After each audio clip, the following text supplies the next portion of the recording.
ବନ୍ଧୁଗଣ, ଜୀବନରେ ଥରେ ମାତ୍ର ରାଧା ନାମ ନେଲେ କ'ଣ ହୁଏ ଆସନ୍ତୁ ଜାଣିବା। ଅନେକ ବର୍ଷ ପୂର୍ବେ ଯମୁନା କୂଳରେ ଥିବା ଏକ ଛୋଟ ଗାଁରେ ରତନ ନାମକ ଜଣେ ବ୍ୟକ୍ତି ରହୁଥିଲା। ସେ ଜଣେ କଠୋର ହୃଦୟର ମଣିଷ ଥିଲା। ତା ପାଇଁ ଧର୍ମ, କର୍ମ କିମ୍ବା ଭଗବାନ ବୋଲି କିଛି ନଥିଲା। ସେ ସାରା ଦିନ କେବଳ ଧନ ଅର୍ଜନ ଏବଂ ଅଧର୍ମ ପଥରେ ଚାଲୁଥିଲା। ସେ ଭାବୁଥିଲା, ମୁଁ ଯାହା କରୁଛି ତାହା ହିଁ ଠିକ୍ କରୁଛି। ମୋତେ କେହି ଦଣ୍ଡ ଦେବାକୁ ନାହିଁ। କିନ୍ତୁ ତାର ସ୍ତ୍ରୀ ସୁଲକ୍ଷଣା ଥିଲେ ଜଣେ ପରମ ବୈଷ୍ଣବୀ। ସେ ସବୁବେଳେ ରାଧା ନାମରେ ବିଭୋର ରହୁଥିଲେ। ରତନ ତାଙ୍କୁ ଦେଖିଲେ ଥଟ୍ଟା କରୁଥିଲା। କାହିଁକି ଏହି ନାମ ନେଉଛ? କିଏ ସେହି ରାଧା? ତାଙ୍କ ନାମ ନେଲେ କ'ଣ ପେଟ ଭରିଯିବ?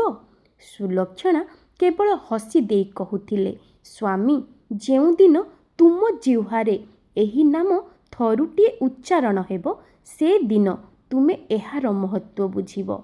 ସମୟ ଚକ୍ର ଘୂରିଲା। ରତନ ବୃଦ୍ଧ ହେଲା ଏବଂ ଏକ ଭୟଙ୍କର ରୋଗରେ ଆକ୍ରାନ୍ତ ହେଲା। ଶରୀର ଜଳିବାକୁ ଲାଗିଲା, କଣ୍ଠ ମଧ୍ୟ ଶୁଖିଗଲା। ସେହି ସମୟରେ ତାର ପୁଅ ବୋହୂ କେହି ପାଖକୁ ଆସିଲେ ନାହିଁ।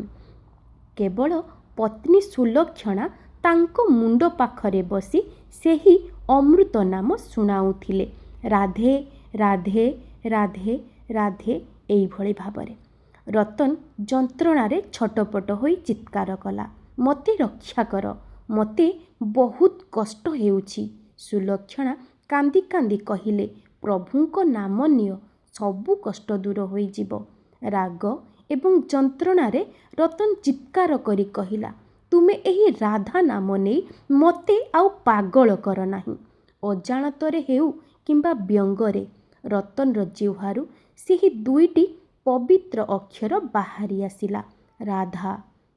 ସେହି ମୁହୂର୍ତ୍ତରେ ତାର ପ୍ରାଣବାୟୁ ଉଡ଼ିଗଲା। ଯମଦୂତମାନେ ରତନର ଆତ୍ମାକୁ ବାନ୍ଧି ଯମଲୋକ ନେଇଗଲେ। ସେଠାରେ ଚିତ୍ରଗୁପ୍ତ ତାଙ୍କର ପାପର ଖାତା ଖୋଲିଲେ। ପ୍ରଭୁ, ଏହି ବ୍ୟକ୍ତି ଜଣେ ମହାପାପୀ। ଏହାକୁ ଘୋର ନର୍କକୁ ପଠାଇବା ଉଚିତ। କିନ୍ତୁ ଯେତେବେଳେ ଚିତ୍ରଗୁପ୍ତ ତାର ଜୀବନର ଶେଷ ମୁହୂର୍ତ୍ତ ଦେଖିଲେ, ସେ ଚମକି ପଡ଼ିଲେ। ସେଠାରେ ସୁବର୍ଣ୍ଣ ଅକ୍ଷରରେ ଲେଖାଥିଲା, ଏହି ବ୍ୟକ୍ତି ମୃତ୍ୟୁ ପୂର୍ବରୁ ଥରେ ରାଧା ନାମ ଜପ କରିଛି। ଯମରାଜ ବିଚଳିତ ହେଲେ। ସେ କହିଲେ, ମୁଁ ସାରା ବିଶ୍ୱର ପାପ ପୁଣ୍ୟର ହିସାବ ରଖେ, କିନ୍ତୁ ଶ୍ରୀ ରାଧାଙ୍କ ନାମର ମୂଲ୍ୟ କେତେ ତାହା ହିସାବ କରିବା ମୋର ସାମର୍ଥ୍ୟ ବାହାରେ। ଏଥିପାଇଁ ଆମକୁ ସ୍ୱୟଂ ପରମାତ୍ମାଙ୍କ ପାଖକୁ ଯିବାକୁ ପଡ଼ିବ। ଯମରାଜ ରତନକୁ ଧରି ବୈକୁଣ୍ଠ ଅତିକ୍ରମ କରି ଗୋଲୋକ ଧାମରେ ପହଞ୍ଚିଲେ। ସେଠାରେ ଭଗବାନ ଶ୍ରୀକୃଷ୍ଣ ରତ୍ନସିଂହାସନରେ ବିରାଜମାନ କରିଥିଲେ। ଯମରାଜ ନତମସ୍ତକ ହୋଇ ପଚାରିଲେ, ପ୍ରଭୁ, ଏହି ବ୍ୟକ୍ତି ପାପୀ, କିନ୍ତୁ ଏହାଙ୍କ ମୁଖରୁ ଥରୁଟିଏ ରାଧା ନାମ ବାହାରିଛି। ଏହାର ଫଳ କ'ଣ ହେବା ଉଚିତ? ଶ୍ରୀକୃଷ୍ଣ ହସିଲେ। ସେ ସିଂହାସନରୁ ଉଠି ଆସିଲେ ଏବଂ ରତନର ହାତ ଧରି କହିଲେ, ହେ ଯମରାଜ, ଯିଏ ମୋର ପ୍ରାଣପ୍ରିୟା ରାଧାଙ୍କ ନାମ ଥରେ ନିଏ, ସେ ପୃଥିବୀର ସବୁଠାରୁ ବଡ଼ ପୁଣ୍ୟାତ୍ମା। ଯେଉଁ ନାମକୁ ମୁଁ ନିଜେ ସବୁବେଳେ ଜପ କରେ, ସେହି ନାମ ନେଇଥିବା ବ୍ୟକ୍ତି ମୋର ଅତି ପ୍ରିୟ। ତାର ସବୁ ପାପ ମୋ ପ୍ରିୟାଙ୍କ ନାମରେ ଅଗ୍ନିରେ ଭସ୍ମ ହୋଇସାରିଛି। ସେହି ମୁହୂର୍ତ୍ତରେ ରତନର ଆତ୍ମା ଏକ ଦେବଦୂତ ସଦୃଶ ତେଜସ୍ୱୀ ହୋଇଗଲା। ଭଗବାନ ଶ୍ରୀକୃଷ୍ଣ ତାକୁ ନିଜ ଚରଣରେ ସ୍ଥାନ ଦେଲେ। ଯେତେବେଳେ ଶ୍ରୀକୃଷ୍ଣ କହିଲେ ଯେ ରତନକୁ ଗୋଲୋକରେ ସ୍ଥାନ ମିଳିବ, ଯମରାଜ ଟିକେ ସନ୍ଦେହରେ ପଡ଼ିଗଲେ। ସେ ବିନୀତ ଭାବେ ପଚାରିଲେ, ପ୍ରଭୁ, ଆପଣଙ୍କ ନ୍ୟାୟ ତ ଅଦ୍ଭୁତ। ଏହି ବ୍ୟକ୍ତି ଜୀବନସାରା କାହାରିକୁ ସାହାଯ୍ୟ କରିନାହିଁ, ସବୁବେଳେ ପାପରେ ଲିପ୍ତ ରହିଛି। କେବଳ ଥରୁଟିଏ ରାଧା ନାମ ନେଇ ସେ କିପରି ସବୁ ପାପରୁ ମୁକ୍ତି ହୋଇପାରିବ? ଏହା କ'ଣ ଅନ୍ୟ ପୁଣ୍ୟାତ୍ମାଙ୍କ ପ୍ରତି ଅନ୍ୟାୟ ନୁହେଁ? ଶ୍ରୀକୃଷ୍ଣ ହସିଲେ ଏବଂ କହିଲେ, ଯମରାଜ, ତୁମେ ଏହି ରାଧା ନାମର ଓଜନ ଜାଣିନାହଁ। ଯଦି ତୁମକୁ ବିଶ୍ୱାସ ହେଉନାହିଁ, ତେବେ ଏକ ପରୀକ୍ଷା କରାଯାଉ। ଶ୍ରୀକୃଷ୍ଣ ଏକ ବିଶାଳ ସ୍ୱର୍ଣ୍ଣ ତରାଜୁ ମଗାଇଲେ। ଗୋଟିଏ ପଟେ ରତନ କରିଥିବା ଜୀବନ ସାରାର ସମସ୍ତ ପାପକୁ ଏକ ପଥର ଭଳି ରଖାଗଲା। ସେହି ପଟଟି ତୁରନ୍ତ ତଳକୁ ଖସିଗଲା। ଅନ୍ୟପଟେ ଶ୍ରୀକୃଷ୍ଣ ଏକ ତୁଳସୀ ପତ୍ର ରଖିଲେ, ଯେଉଁଥିରେ ସେ ନିଜ ହାତରେ ଲେଖିଲେ ରା। କିନ୍ତୁ ଆଶ୍ଚର୍ଯ୍ୟର କଥା, ତରାଜୁର ସେହି ପଟଟି ଟିକେ ବି ହଲିଲା ନାହିଁ। ପାପର ଭାର ଏବେ ବି ଅଧିକା ଥିଲା। ଯମରାଜ ଭାବିଲେ ହୁଏତ ମୋର ନ୍ୟାୟ ହିଁ ଠିକ୍ ଥିଲା। କିନ୍ତୁ ତାପରେ ଶ୍ରୀକୃଷ୍ଣ ଦ୍ୱିତୀୟ ଅକ୍ଷରଟି ଲେଖିଲେ ଧା। ଯେମିତି ସେହି ତୁଳସୀ ପତ୍ର ରାଧା ସମ୍ପୂର୍ଣ୍ଣ ହେଲା। ହଠାତ୍ ସେହି ପଟଟି ଏତେ ଭାରୀ ହୋଇଗଲା ଯେ ସମଗ୍ର ବ୍ରହ୍ମାଣ୍ଡ ଥରିବାକୁ ଲାଗିଲା। ରତନର କୋଟି କୋଟି ଜନ୍ମର ପାପ ତୁଳା ଭଳି ଉଡ଼ିଗଲା। ଶ୍ରୀକୃଷ୍ଣ କହିଲେ, ଯମରାଜ, ରା ଅର୍ଥର ମୁଁ ଭକ୍ତିର ପଛେ ପଛେ ଦୌଡ଼େ, କିନ୍ତୁ ଧା କହିବା ମାତ୍ରେ ମୁଁ ସେହି ଭକ୍ତର ହୃଦୟରେ ବନ୍ଦୀ ହୋଇଯାଏ। ଏବେ କୁହ, ଯେଉଁଠି ମୁଁ ନିଜେ ବସିଛି ତାର ଓଜନ କିଏ ସହିପାରିବ? ଏସବୁ ଦେଖି ରତନର ଆତ୍ମା କାନ୍ଦିବାକୁ ଲାଗିଲା। ସେ ଶ୍ରୀକୃଷ୍ଣଙ୍କ ଚରଣରେ ପଡ଼ି କହିଲା, ହେ ପ୍ରଭୁ, ମୁଁ କେତେ ବଡ଼ ମୂର୍ଖ ଥିଲି। ଯେଉଁ ନାମରେ ଏତେ ଶକ୍ତି ଥିଲା, ମୁଁ ସାରା ଜୀବନ ତାକୁ ଅବହେଳା କଲି। ମୋତେ ପୁଣି ଥରେ ପୃଥିବୀକୁ ପଠାଇ ଦିଅନ୍ତୁ। ଶ୍ରୀକୃଷ୍ଣ ଆଶ୍ଚର୍ଯ୍ୟ ହୋଇ ପଚାରିଲେ, କାହିଁକି ରତନ? ସମସ୍ତେ ତ ମୁକ୍ତି ଚାହାନ୍ତି। ରତନ କହିଲା, ପ୍ରଭୁ, ମୁଁ ମୁକ୍ତି ଚାହେଁ ନାହିଁ। ମୁଁ ପୁଣି ଜନ୍ମ ନେବାକୁ ଚାହେଁ, ଯେମିତି ମୁଁ ପ୍ରତିଟି ନିଶ୍ୱାସରେ ରାଧା ନାମ ନେଇପାରିବି। ଅଜାଣତରେ ନେଇଥିବା ନାମ ଯଦି ମୋତେ ଏଠାକୁ ଆଣିପାରେ, ତେବେ ଜାଣିଶୁଣି ପ୍ରେମରେ ନେଇଥିବା ନାମ ମୋତେ କେଉଁ ସୁଖ ଦେବ, ତାହା ମୁଁ ଅନୁଭବ କରିବାକୁ ଚାହେଁ। ଶ୍ରୀକୃଷ୍ଣ ପ୍ରସନ୍ନ ହେଲେ। ସେ କହିଲେ, ରତନ, ତୁମର ଏହି ଭାବନା ହିଁ ତୁମକୁ ଜଣେ ଭକ୍ତ କରିଦେଇଛି। ତୁମକୁ ପୃଥିବୀକୁ ଯିବାକୁ ପଡ଼ିବ ନାହିଁ।